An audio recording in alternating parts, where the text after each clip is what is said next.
I Trois di Prafuart. Tal cou dalla Valcosa, i Trois di Prafuart e dalle borgades ad intor, aierin le arterie plenes di vita dalla comunità.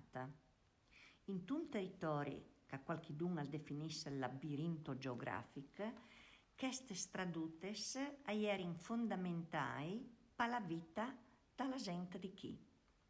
Le clapadories, strades di clapse piera, i trois, viutes che collegavin le piccole borgades fra di loro e questes cui paesi dalla val.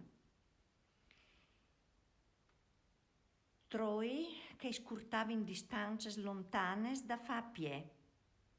Chi a Prafuart, un troi particolare, all'estate dedicata al casaro di Prafuart.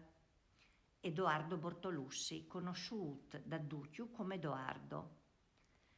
La Clapadoria era la strada principale che collegava tutte le borgades di Castelnouf alla monte dal Ciaurlec. Questa strada era vonda grande per far passare le bestie da portare in stagione in monte, per far passare il legnam, i materiali indispensabili alla vita e all'economia sociale della comunità.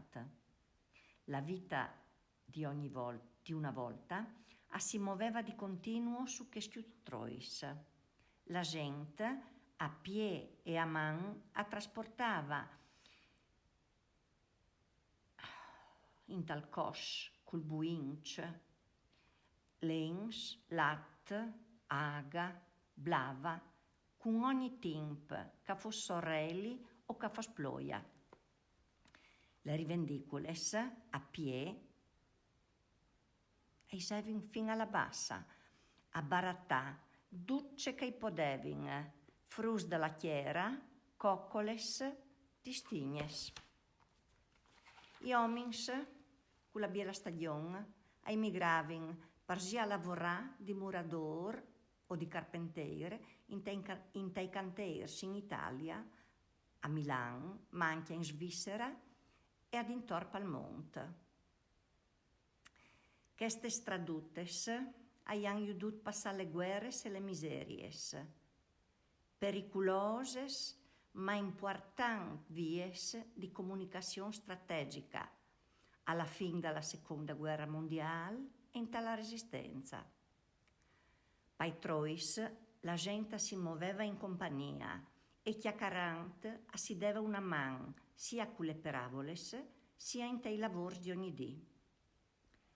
Ue chiamminà per questus vecchius trois vuol dire entrare alla storia di Prafuart e dalla sua gente.